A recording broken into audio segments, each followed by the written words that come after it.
Following program is called Braingames number 2. The first was known to drive people bananas. This one makes them completely bonkers. Innocent viewers often scream at the sight and sound of some of the questions. People with weak knees or those with a fear of failure are advised to refrain from viewing. Parents should watch only at the discretion of their children. I said no, Mom. No, Mom. So hold on to your thinking caps. and let us begin.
Braingames. And now, game number 1.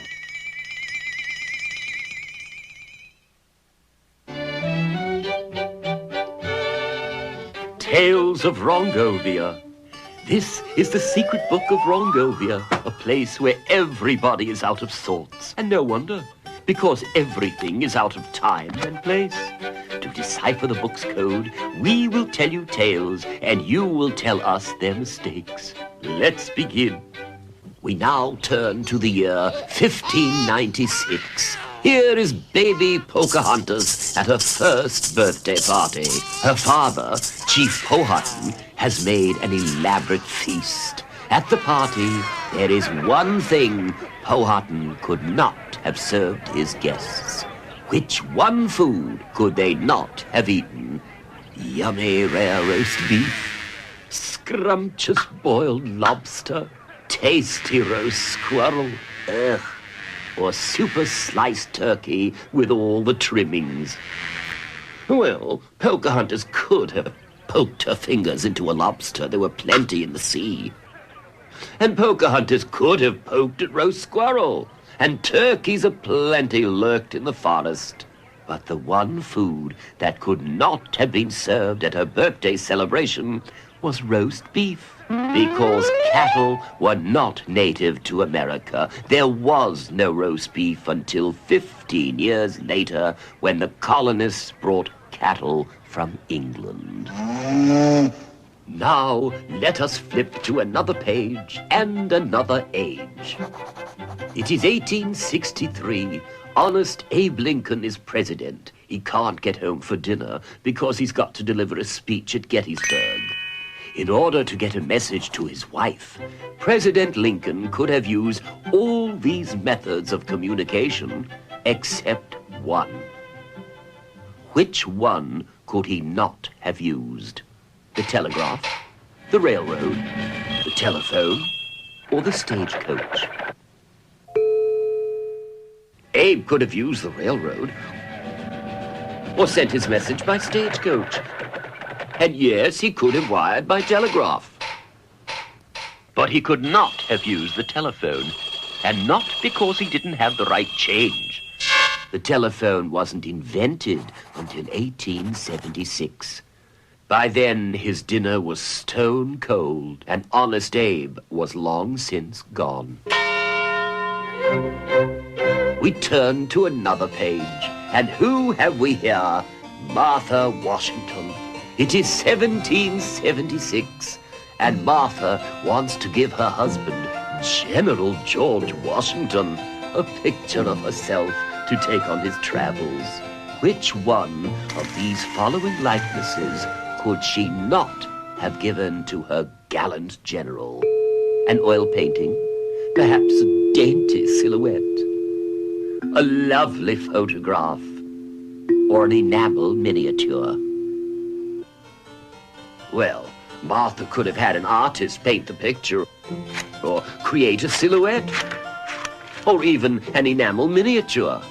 But photography was not invented until 1816. Alas, she couldn't have given George a photograph. Poor George. Let us now go west. It is 1866, and Jesse James is busy robbing banks. He's about to make another daring getaway. In making this getaway, he could have used all of these methods of escape except one. Which one could he not have used? Could Jesse have exited on a bicycle? Or a hot air balloon? Or a steamboat? Could he have jumped into a horseless carriage? Well, Jesse could have escaped on a bike. Or steamed away on a steamboat. Or beat the heat in a hot air balloon. But Jesse could not have used a horseless carriage or motor car because gasoline cars were not invented until 1885. But what Jesse probably used was his horse. Now it's time to close the book of Rongovia. The sun is coming up, so it's time to say good night. I bid you farewell with a fond hello.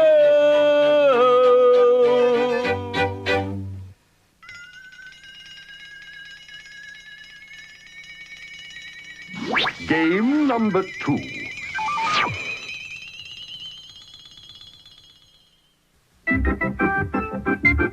It's time to play Who's a Whatchamacallits? The game in which we give you clues, and you tell us who or what.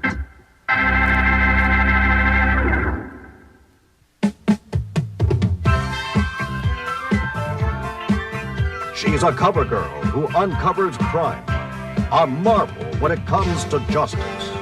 She gives bad guys a hand in the form of a fist.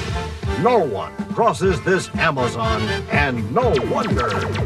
A patriotic dresser. Her bracelets are a knockout. She's Wonder Woman. This one's a game. At the end of the line, you get crowned king. It takes 64 squares to play this game, but you start with a round dozen. You can either be in the black or in the red. It's checkers.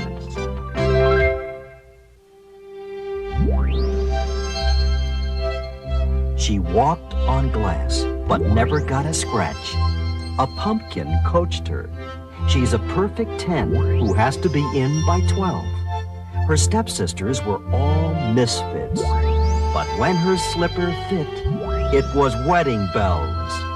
She's Cinderella.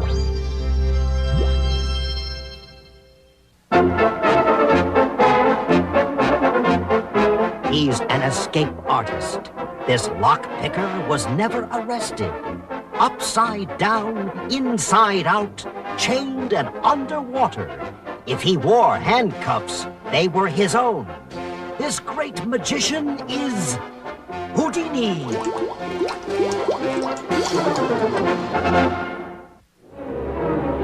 This hairy giant made it to the top of New York. His rise to success was a long climb. He prefers blondes to bananas. But when he picks up a girl, she goes ape. He's King Kong.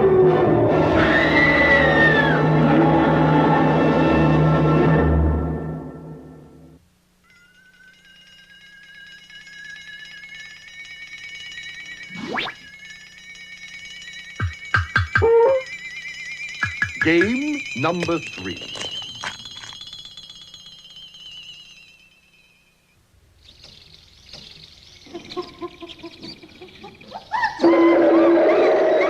Yikes! What was that?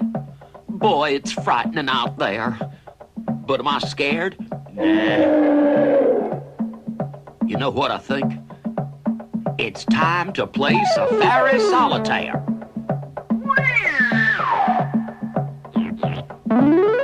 Okay, so let's play. You pick the card that doesn't belong. Now, when it comes to winter, a lot of animals make major changes in the way they live. Only one of these animals doesn't change his lifestyle when the temperature drops. Is it the groundhog, the robin, the weasel, or your basic cottontail rabbit? Now, which one of these animals makes no changes when winter comes? Well, if you pick the groundhog, you're wrong. The groundhog puts on a thick coat of fur and fat, builds a nest, and sleeps out the winter. Sweet dreams, little honey. And it's not the robin. He heads south, migrates nearly 1,000 miles for fun in the sun. And it's not the weasel. He sheds his brown coat and turns into a snow-white ermine with a black tail. Very classy. So, the one animal that does nothing special for winter is the rabbit. He just keeps doing his thing. If you said rabbit, jump for joy. Oh, did you hear that? Okay, now, let's play it again. Which one of these animals lives the longest? A hippo? A parrot? A giraffe? A man? It's not the hippopotamus. This 6,000-pounder lives about 30 years, and then he's off to hippo heaven. As for the long-necked giraffe, he has a short lifespan, about 15 years. You say it's the parrot? You've heard these birds live 150 years. Probably a parrot started that rumor. Fact is, parrots live about 50 years. The winners? Man, womankind, and kidkind. Here we live more than 70 years and going up. Good news. Holy mackerel! What was that? I'm nobody's dinner special. Let's deal our last hand. Only one of these animals can live entirely underwater. Which one of these sea creatures does not need to come up for air?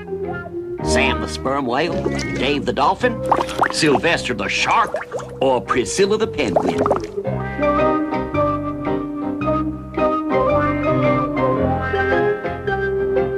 You're all wet if you said the sperm whale. He can stay underwater for about an hour, but then he comes up for a deep breath. Dolphins need air every few minutes. The penguin? She's no fish. She just dives deep for food, but has to come up to breathe. The answer? It's the shark that parks permanently underwater. He breathes through gills. So if you said shark, you came up right. Shark!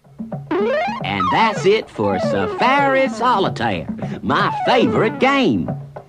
Help! When's the next bus to Texas?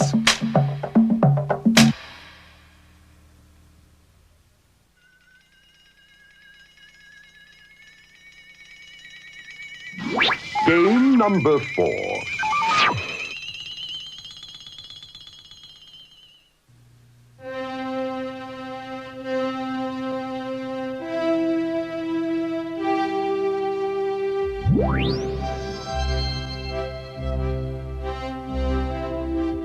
My name is Hedda Whopper. I work for the Gadabout Bulletin, and I cover the news about Washington, D.C. party givers. Tonight is the Snootleys' Big Bash. The biggest problems here are the party crashers. Guests who just don't belong but try to sneak past security. My story is about uninvited guests, and that's the headline. Now, at the Snootly soiree tonight, you've got to help me cover the story. So let's watch the uninvited guests, those who try to crash the bash. In each group of guests, one does not belong. Ah, here we have the president, a governor, a mayor, and a lawyer. Now, one of them is a gate crasher. President, governor, mayor, lawyer? But which one? Well, the president, governor, and mayor are all elected officials. The lawyer doesn't belong. Sorry, lawyer. Next case. Ooh, artistic folk. The Snootleys love artistes. Oh, here's a dancer. A singer. A painter. And an actor. Charming. But one is a gate crasher.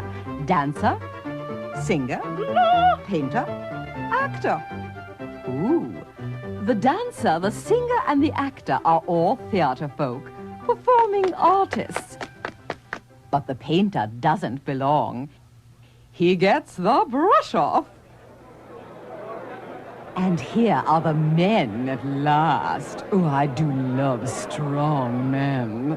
But one of them is about to strike out. Is it the basketball player, the soccer player, the football player, or the hockey hunk? The basketball player, the soccer player, the football player, the hockey hunk. Sorry, Mr. Hockey. Although you're rather cute, you're the only one who plays without a ball. No goal today.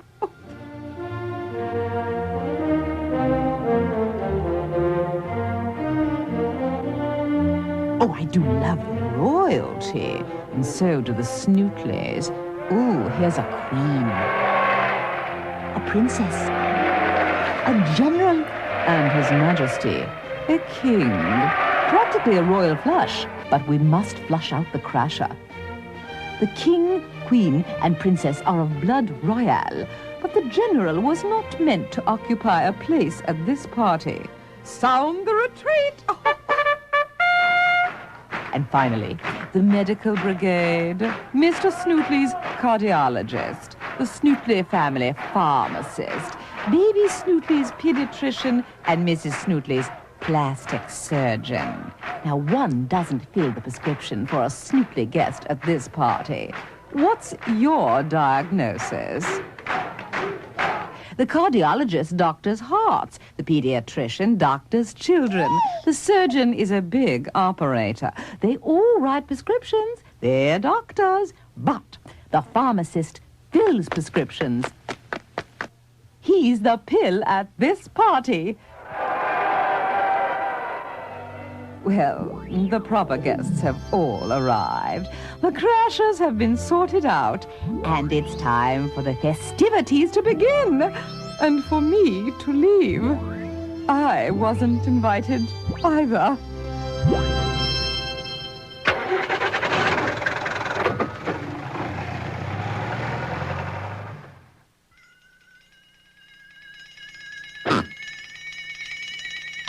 Game number 5.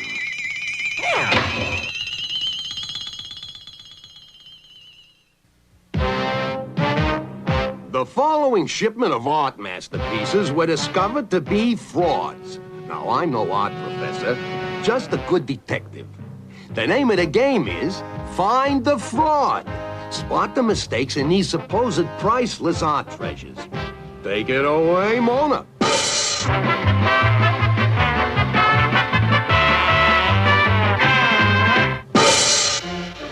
Here's our first suspect. Good old patriotic George Washington crossing the Delaware in the cold winter of 1776, the time of the War of Independence. But this picture is a fraud. Why? Check out the flag. This flag has 50 stars for 50 states, but at that time, there were only 13 colonies to fight for. Sorry, George, don't flip your wig.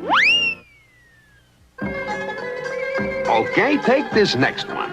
I am your son, King Tutankhamun, ruler of southern Heliopolis. This is supposed to be from 1350 BC, an original inscription from King Tut's tomb. But it's another phony. Know why?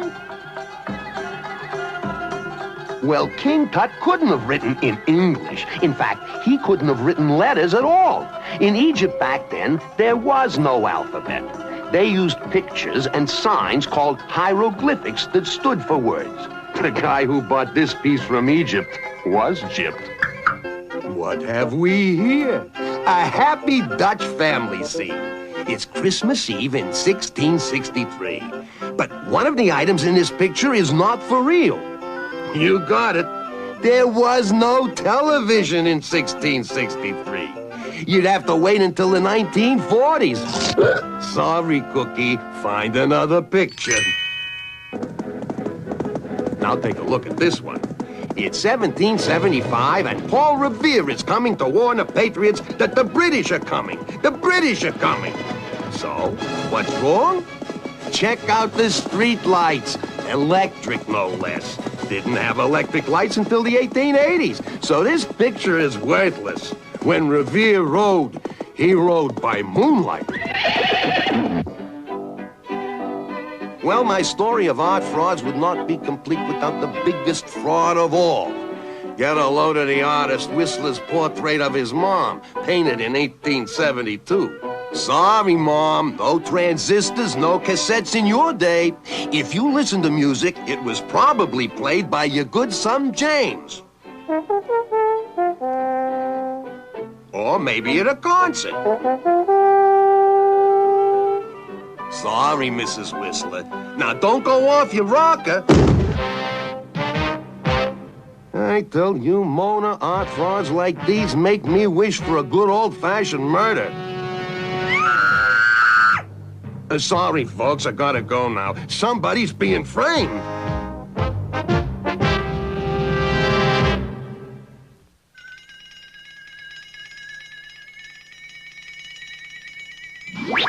Game number 6. The final game.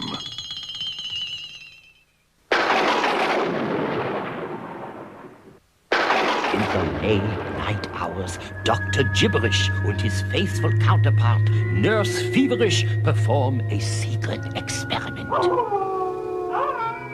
Known for expertise in how the body works, Dr. G has gathered the ingredients for a special creation. But Dr. G, the genius, often speaks in scrambles, so his words must be unscrambled. It's time to play Splatna! Transplant! Dr. Gibberish has collected an assortment of vital organs which he will now put together to create who knows what. First, Nurse Feverish uncovers a pair of slightly used Nedics. Nedics. They help to keep the blood nice and clean and to control the amount of water in the body. You wouldn't want a flood, would you? Nedics. What are they? Dr. Gibberish is asking for kidneys. Excellent. Now he may add them to his creation. Next, Dr. Gibberish adds one of the longest parts, a curly string of itinesis. We are talking about 21 feet of tubing, and that's called the small one. There's a large one, too. Food goes through these tubes. The good stuff goes where it is needed in the body. The rest is waste. That is an itinesis, Liebchen. Intestines! But what good are intestines without an am shot, I ask you? An am shot is an organ like a little balloon. When you eat, it gets larger, and when you digest, it gets smaller. Cute, yeah? Dr. Gibberish delicately places the am shot in place. What an artist! Oh, what a craftsman! You know what I'm talking about? Am shot! Stomach! It's a stomach! Next, Dr. Gibberish requests a strong aether for this lucky creature. This muscle is going to do a lot of work, keeping the blood moving around. Very important equipment. It's got to last a lifetime. So what's an aether? A heart, of course. And now, Dr. Gibberish calls for a renib. This organ's got grey matter and white matter, but what matters is what it is. Actually, it is nature's master computer, the home of memory and wisdom. A genuine renib. What is it? It's the brain, Liebchen. And now, the big moment. The brand new creature is twitching. It is rising. It is trying to speak. Ribbit, ribbit, ribbit. Liebchen lizards. It seems Nurse Feverish got some froggy parts mixed with people parts. But so what? Better a pet monster that jumps around than schlumps around, yeah? Well, auf Wiedersehen until next time. From Splattenarm Hospital. Ribbit, gribbit, gribbit. Brain Games is now over.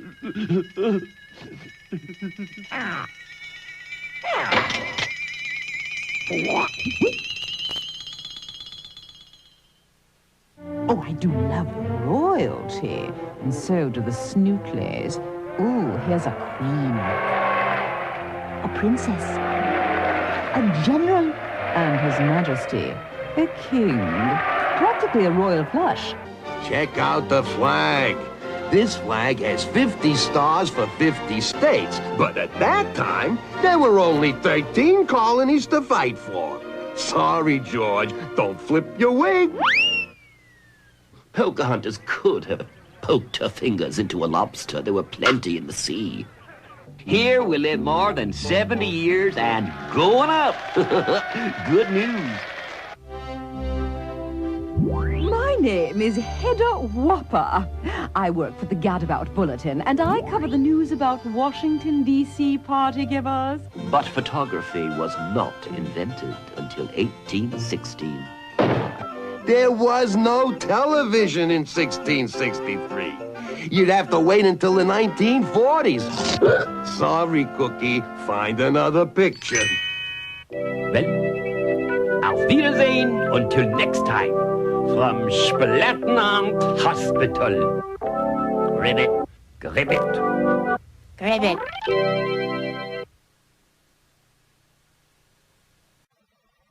The preceding program has been recommended for family viewing by the National Education Association.